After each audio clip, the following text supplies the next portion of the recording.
Assalamualaikum warahmatullahi wabarakatuh. Selamat pagi untuk semuanya dari kelas TIP 19-2 ya. Pada hari ini Selasa tanggal 2 Juni tahun 2020 kita masuk lagi ya untuk mata kuliah sistem basis data. Yang minggu lalu kita libur karena bertepatan dengan Hari Raya Idul Fitri, dan untuk itu saya juga mengucapkan selamat Hari Raya Idul Fitri. Mohon maaf lahir dan batin untuk semuanya. Dan pada kesempatan kali ini kita masuk ke materi tentang data flow diagram. Minggu yang lalu sudah saya terangkan, sudah kita bahas ya, kita kupas semuanya tentang penggunaan ataupun dalam hal pembuatan untuk FOD ya, flow of diagram atau flow of document. Nah, pada kuliah untuk teori kali ini kita membahas tentang materi data flow diagram. Jangan lupa untuk masuk ke siakat sebagai absensi dari Anda sekalian, mahasiswa-mahasiswi untuk TIP 19-2. Kemudian saya ingatkan lagi untuk tugasnya. Kemarin juga sudah masuk untuk tugas-tugasnya, sudah saya terima ya untuk tugas dari pembuatan flow of document atau FOD.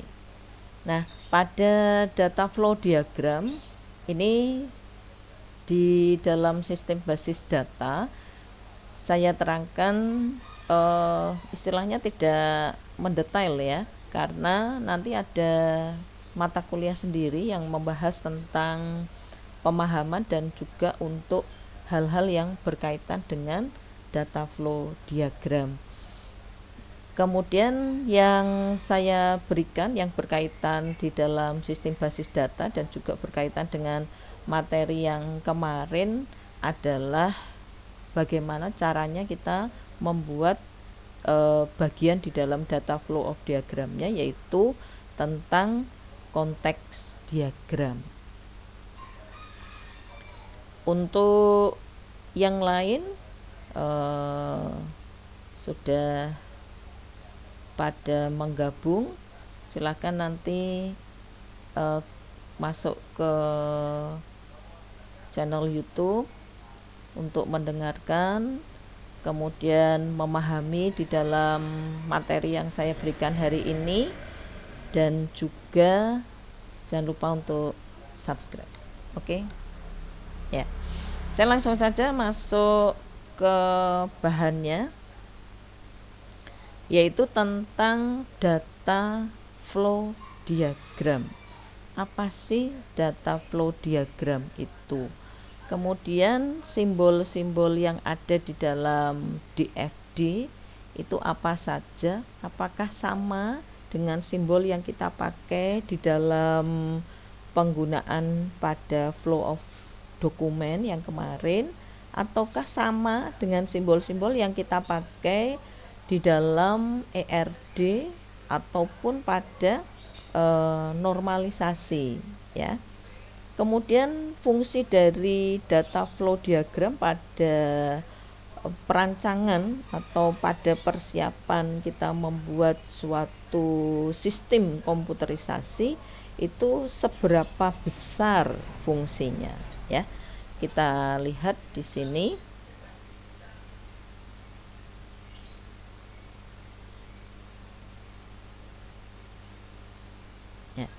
Salah satu komponen pada sistem informasi yang harus kita desain adalah tentang model atau prosedur sistem, ya.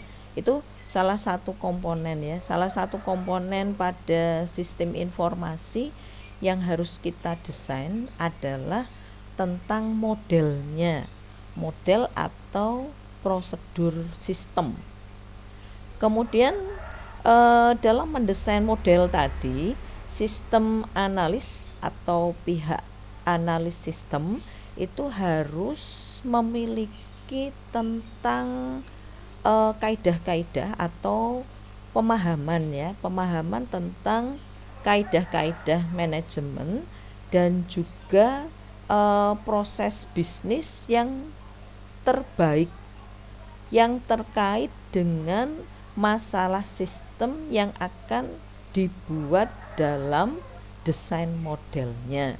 Nah, itu penting, ya, karena pihak analis sistem itu harus bisa bagaimana saya memahami tentang kaidah manajemennya, tentang proses bisnis yang istilahnya itu bisa dikatakan sesuai, yang baik, yang maju terkait dengan masalah sistem yang akan dibuat. Karena kalau dari pihak analis sistem atau sistem analis itu tidak memahami tentang kaidah-kaidah manajemen dan juga di dalam proses bisnisnya, maka untuk proses atau sistem yang akan dibuat itu nanti tidak sesuai, ya. Sehingga di sini dari sistem analis harus benar-benar memahami akan hal itu.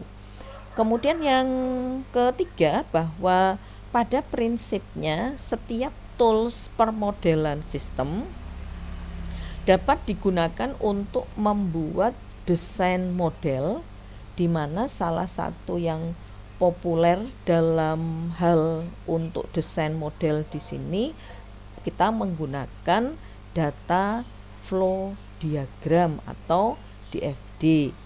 Bisa juga kita mengenalnya dengan diagram alir data. Kalau kemarin kan kita menggunakan FOD, yaitu tentang flow of document atau alurnya suatu dokumen. Seperti contoh yang kemarin kita sudah membuat tentang penggunaan flow of document dalam pembelian obat dengan menggunakan resep. Kemudian ada juga untuk pembuatan FOD atau flow of document, yaitu untuk perpustakaan ataukah untuk perancangan-perancangan ataupun di dalam proses bisnis yang lainnya, ya. Nah, jadi kalau kita menggunakan pada FOD, yaitu pada flow of document, itu alurnya dokumen yang bersumber dari siapa, kemudian akan diberikan kepada siapa dan dilakukan untuk arsip. Kemudian dari siapa ke siapa ini nanti akan melalui suatu proses, baik itu prosesnya dilakukan secara manual ataukah proses itu dilakukan secara terkomputerisasi, maksudnya dengan menggunakan database. Ya, kita lihat berikutnya. Diagram alir data itu merupakan suatu diagram, perhatikan dalam kalimatnya, ini merupakan suatu diagram yang digunakan untuk memodelkan. Jadi ada suatu model, ya, sistemnya secara logis. Kalau yang kemarin kita melihat untuk FOD itu suatu alur yang digunakan untuk mengetahui arusnya dari dokumen. Tapi kalau di sini di dalam diagram alir data itu memodelkan sistem secara logis, ya, bukan di dalam flowchart, bukan. Kalau flowchart itu istilahnya alurnya dari program, ya.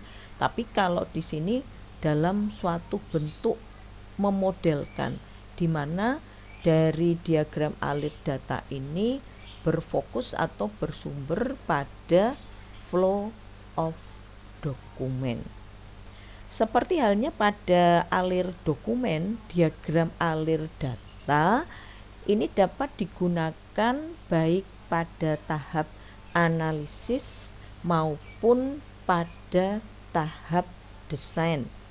Tetapi dalam kecenderungannya untuk diagram ini lebih cocok digunakan untuk tahap desain, karena dengan diagram tersebut batasan ruang lingkup sistem itu akan terlihat sangat jelas.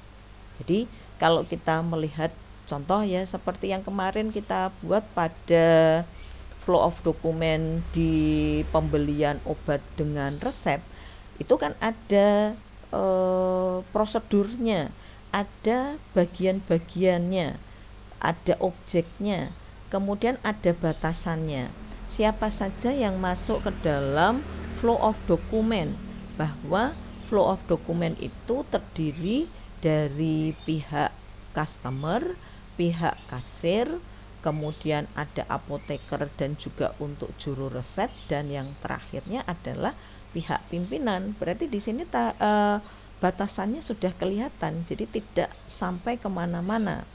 Sedangkan kalau kita menggunakan pada diagram alir data, ini pun juga ada suatu batasan dalam ruang lingkup sistem yang terlihat sangat jelas, sehingga pekerjaan pengembangan sistem oleh pihak sistem analis itu nanti dapat dibuat secara fokus. Siapa saja yang masuk ke dalam inputannya, yaitu dari customernya, kemudian pihak kasir itu melakukan apa saja, arsipannya oleh siapa saja, kemudian proses itu dilakukan oleh pihak siapa yang nantinya akan menghasilkan laporan keuangan. Kemudian terdapat beberapa ahli yang pernah istilahnya mendefinisikan, ya, tentang simbol-simbol DFD di sini. Di antaranya adalah Gain atau Serson, kemudian Jordan de Marco untuk definisi simbol pada DFD. Ya, kita lihat di dalam simbol DFD-nya di sini ada simbol yang berasal dari notasi Jordan, yaitu simbol untuk entitas eksternal atau pihak terminator, di mana di dalam simbol ini persegi panjang itu menggambarkan asal atau tujuan data di luar sistem. Ya, nanti kita lihat, ya, bagaimana untuk notasi yang ada di sini. Kemudian ada juga notasi Jordan, yang paling banyak yang dipakai adalah notasi Jordan, ya, tapi ada juga yang menggunakan notasi Gain. Nah, kalau simbol lingkaran atau kalau yang notasi Gain itu bukan lingkaran tapi bentuk kubus, tapi di sisi-sisinya ini dibuat melengkung, ya. Nah, menggambarkan entitas atau proses di mana aliran data masuk ditransformasikan ke aliran data keluar. Jadi input outputnya itu, prosesnya itu nanti di sini. Ini menggambarkan entitas atau prosesnya, ya. Kalau kemarin di dalam proses pada penggunaan di flow of dokumen itu bisa proses secara manual. Kalau proses manual berarti kita menggunakan simbolnya adalah segi 4, ya, yang bentuknya dalam bentuk yang jajaran genjang, ya. Nah, kemudian kalau di DFD ini menggambarkan entitas atau proses di mana aliran data masuk dan aliran data keluar. Kemudian untuk arus, ya ini simbol aliran data menggambarkan aliran data kemana, bisa masuk bisa keluar. Kemudian simbol file, ya simbol file itu kalau yang di Yordon itu adalah seperti ini, tapi kalau untuk yang notasi GAIN atau dari Sarson itu bentuknya bentuk dari, kita lihat persegi panjang tapi sebelah sisi kanannya terbuka, ya. Ini kalau kita menggunakan pada notasi GAIN. Ini simbol filenya. Jadi disimpan di mana? Kalau di flow of document itu diarsip di mana? Itu masuknya pada notasi di sini. Nah, kemudian pada tujuan DFD-nya, tujuan DFD di sini ada beberapa tujuan dibuatnya sebuah DFD, atau kita menggunakan istilahnya adalah DAD pada sistem yang dibuat, yaitu yang pertama menggambarkan fungsi-fungsi yang mentransformasikan aliran data dari mana kemana, disimpan oleh siapa, diarsip oleh siapa, prosesnya bagaimana, lah itu kita menggunakan DFD-nya. Kemudian yang kedua adalah memberikan suatu indikasi mengenai bagaimana data itu ditransformasikan pada satu data, satu data yang bergerak melalui sistem. Jadi ada satu indikasi, ada satu sinyal, ada suatu tanda ya mengenai bagaimana data itu akan ditransformasikan.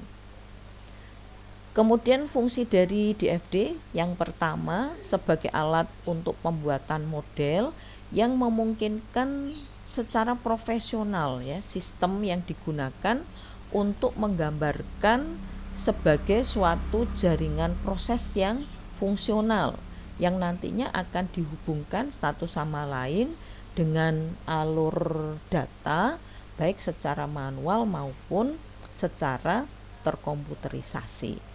Kemudian DFD ini digunakan sebagai alat untuk pembuatan model yang memberikan penekanan hanya pada fungsi sistem saja. Sedangkan fungsi yang ketiga yaitu DFD ini merupakan alat perancang sistem yang berorientasi pada alur datanya ya. Jadi Anda bisa melihat fungsi dari DFD atau DAD-nya di sini, satu sebagai alat pembuatan model ya. Pembuatan model dari alurnya sistem itu dari profesional sistem yang nantinya akan digunakan untuk menggambarkan sistem itu seperti apa.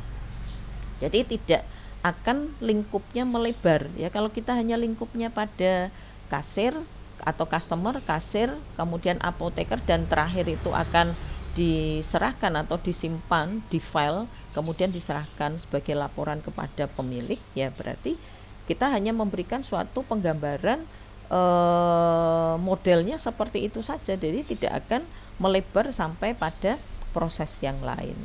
Nah, kemudian ini DFD ini juga digunakan sebagai alat pembuatan model yang memberikan penekanan hanya pada fungsi sistemnya saja.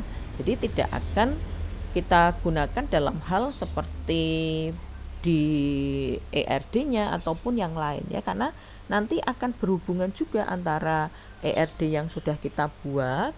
Jadi di situ nanti ada beberapa entitas, ada beberapa atribut yang masuk ke dalam ERD-nya, kemudian DFD itu juga akan mengikuti di situ. Dinormalisasi juga sama, kita pecah menjadi berapa, di situ ada entitasnya, jumlahnya 5 ya, berarti nanti pada fungsi DFD ada file yang jumlahnya 5 dan seterusnya ya. Kemudian yang ketiga ini merupakan alat perancang sistem yang berorientasi pada alur datanya. Jadi kita mengetahui kalau kita membuat program kan harus tahu ya alurnya seperti apa, mulai dari input, proses, output. Jadi jangan sampai input, proses, nanti kembali lagi ke input lagi, proses lagi tanpa adanya output.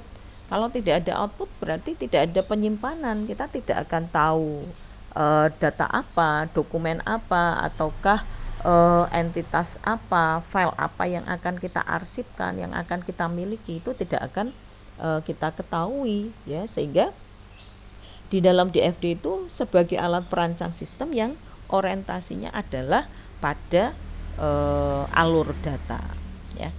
Kemudian yang berikutnya yaitu tentang level pada DFD. Perhatikan di sini, ini yang penting ya. Untuk level pada DFD itu ada 3. Yang pertama kita membuat diagram konteks. Nah, nanti yang akan saya bahas lebih dalam itu adalah pada diagram konteksnya dulu. Kalau untuk diagram 0 atau diagram level 1 dan seterusnya pada pertemuan berikutnya ya. Nah, ini untuk yang diagram konteks, ini menggambarkan satu lingkaran besar yang dapat mewakili seluruh proses yang terdapat di dalam suatu sistem. Contohnya, kalau kita membuat tadi ada simbol lingkaran, itu merupakan suatu proses, ada proses input dan ada proses outputnya ya, aliran masuk dan aliran keluar. Itu kalau kita lihat di dalam diagram konteks itu nanti ada simbol lingkaran. Kemudian diagram konteks yang sering dikatakan sebagai diagram 0 karena diagram ini merupakan tingkatan tertinggi dalam DFD. Diagram ini sangat sederhana.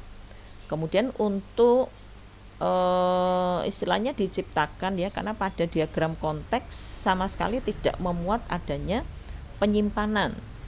Jadi tidak ada simpan, kecuali nanti pada DFD level 1, kemudian DFD level 2 itu baru ada proses ke filenya, simbol file ya. Simbol file tadi kan ada bentuk persegi panjang tapi yang sisi kanan dan kirinya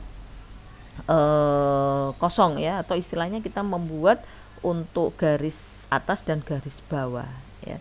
Jadi kita buat di dalam diagram konteks itu tidak ada atau tidak memuat sama sekali tentang penyimpanan, hanya memuat dari simbol lingkaran sama simbol persegi panjang saja. Jadi siapa saja yang masuk ke dalam diagram flow datanya itu ataukah pada DFD-nya.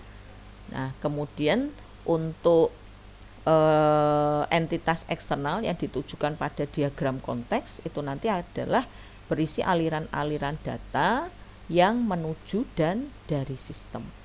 Sedangkan kalau diagram 0 ini merupakan pemecahan dari diagram konteks. Jadi dari diagram konteks tadi dipecah kemudian masuk ke diagram level 1, diagram level 2 pemecahan yang ke diagram rinci.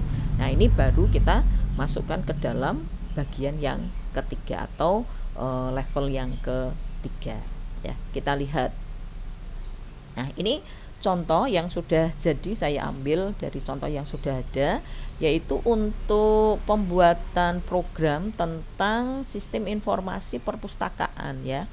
Nah, kalau yang kemarin karena masih berkaitan dengan perpustakaan ya, saya ambil aja contoh dari perpustakaan. Kemudian kalau di flow of document, di flow of document itu kan ada beberapa pihak ya yang masuk ke dalam flow of document untuk perpustakaan, yaitu ada siswa, ada admin, dan ada koordinator perpus ya. Kalau yang kemarin di mana flow of document untuk pembuatan pada pembelian obat dengan resep itu kan kita terdiri dari 1 untuk customer, kemudian ada administrasi atau kasir, kemudian ada pihak apoteker atau juru resep, dan yang keempat yaitu ada pemilik. Nah, kalau di perpustakaan Anda membuat tentang perpustakaan itu kan berarti ada siswa, kemudian ada koordinator perpus yang melakukan pencatatan dan atau yang menerima semua laporan, kemudian ada yang kita jadikan sebagai pihak yang mengelola untuk administrasinya. Nah, sekarang kita lihat di sini ada simbol lingkaran ya, ini yang merupakan proses besar di dalam suatu sistem. Kemudian ada bagian atau entitasnya, di sini adalah siswa. Kalau kita menggunakan pada simbol lingkaran, ini merupakan proses input outputnya. Jadi ada proses masuk dan ada proses keluar, di mana untuk proses masuk dan proses keluar terhadap siswa itu ada sistem informasi ini yang memberikan kartu anggota kepada siswa. Kemarin kan ada ya. Kemudian siswa ke dalam perpustakaan akan memberikan berupa buku dan kartu anggota. Ada juga untuk biaya administrasi, foto 3x4, kemudian form pendaftaran yang diberikan ke dalam sistem ya. Jadi yang ada di flow kemarin itu diterapkan di dalam suatu DFD-nya di sini. Tapi tidak semuanya ya, karena kalau kita semuanya maksudnya hal-hal yang tidak penting dimasukkan ke dalam DFD ya berarti tidak akan terproses. Kemudian sistem informasi perpustakaan terhadap siswa ini nanti akan diberikan berupa kartu anggota dan ada perhitungan untuk denda. Berapa denda yang akan diterapkan untuk siswa? Kemudian kalau untuk admin ini bertugas untuk apa? Atau mempunyai hubungan timbal balik dengan sistem informasi, yaitu dari data anggota, data buku, data peminjaman, data pengembalian, dan juga untuk denda. Apakah ada sistem informasi yang diberikan ke admin? Kalau misalnya nanti ada, berarti berikan tanda garis yang arahnya ke admin berupa laporan-laporan yang menunjukkan adanya laporan faktur atau laporan peminjaman ya. Kemudian kalau di koordinator perpus ini semua laporan yang masuk ke dalam koordinatornya, dari laporan anggota, laporan peminjaman, laporan pengembalian, laporan biaya denda, laporan data buku. Nah, ini masuknya semua di koordinator perpus ya. Jadi tidak masuknya di admin. Nah, kalau misalnya admin boleh tidak bahwa admin ini akan melakukan pembukuan tentang laporan pengembalian, peminjaman, dan laporan anggota. Ya tergantung di dalam flow of dokumennya. Kalau di dalam flow of dokumennya ini admin memang membutuhkan ada laporan anggota, berarti admin di flow-nya harus ada arsipan, sehingga admin itu ada alur yang masuk ke dalam atau dari sistem yang masuk ke dalam admin berupa laporan anggota, peminjaman, dan laporan pengembalian ya. Nah, kemudian contoh yang lainnya di sini adalah tentang sistem pembuatan KRS. Kalau sistem pembuatan KRS ada mahasiswa, ada BAK, dan ada kepala keuangan ya. Contohnya saja kalau di Stekom kan juga begitu, dari sistem pembuatan KRS ada mahasiswa menyerahkan ke sistem berupa apa, yaitu dari blanko, kemudian untuk formulir dari KRS-nya, kemudian untuk sistem ke mahasiswa memberikan untuk KRS dan juga untuk form dari KRS tersebut. Kemudian kalau BAK apa? BAK di sini adalah memberikan berupa isi atau data tentang KRS, kemudian sistem ke BAK akan memberikan laporan mahasiswa atau KRS yang disetujui. Sedangkan untuk kepala keuangan ini hanya menerima laporan keuangan mahasiswa saja. Nah, ini contoh-contoh yang ada di dalam pembuatan pada DFD ya. Nah, nanti untuk ya bukan tugas ya, tapi coba Anda rank dulu, istilahnya dibuat perancangannya, yaitu untuk pembuatan flow of dokumen dari yang kemarin sudah Anda buat, yang sudah kita gunakan dalam pembahasan ya, yaitu untuk pembelian obat dengan resep. Kemudian dibuat untuk DFD-nya atau konteks diagramnya dulu ya. Jadi sebagai bahan untuk minggu depan kita coba. Jadi Anda membuat perancangannya, bukan tugas ya, tidak dikumpulkan.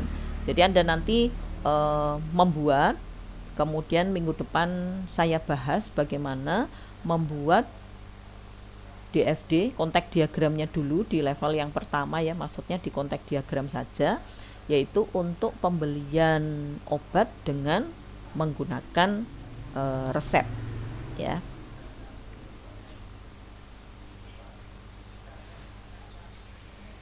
Ya, jadi sebagai bahan resum, sebagai istilahnya Anda meringkas dari materi yang saya berikan pada kuliah di pagi atau siang hari ini, yaitu Anda membuat DFD dari pembelian resep, pembelian obat dengan resep yang kemarin sudah kita bahas di dalam flow of document.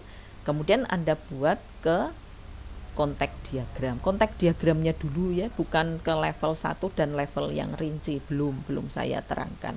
Jadi hanya sebagai resum saja bahwa saya sudah menerangkan tentang penggunaan di konteks diagram bagian dari DFD-nya.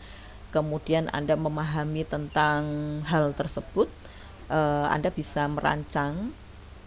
Kemudian minggu depan saya tampilkan untuk kontak diagramnya, bagaimana kita membuat pembelian obat dengan resep ya. Jadi nanti Anda bisa melihat mungkin masih ada yang keliru, mungkin masih ada yang salah di dalam simbol penulisannya ya. Kemudian alur yang masuk dan juga untuk alur yang keluar, itu nanti kita bahas untuk minggu depan ya. Jadi untuk pertemuan hari ini saya akhiri sampai di sini dulu. Sampai jumpa pada pertemuan berikutnya. Jangan lupa untuk masuk ke siakat ya, masuk ke siakat sebagai absensi Anda. Kemudian tugasnya masih saya tunggu sampai pada akhir semester ya, ujiannya sebelum UAS. Kalau yang minggu besok mungkin masih bisa Anda kirimkan.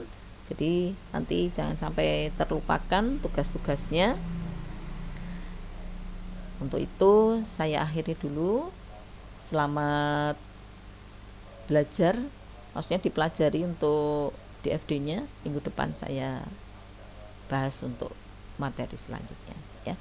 Sampai jumpa pada pertemuan berikutnya. Wassalamualaikum warahmatullahi wabarakatuh.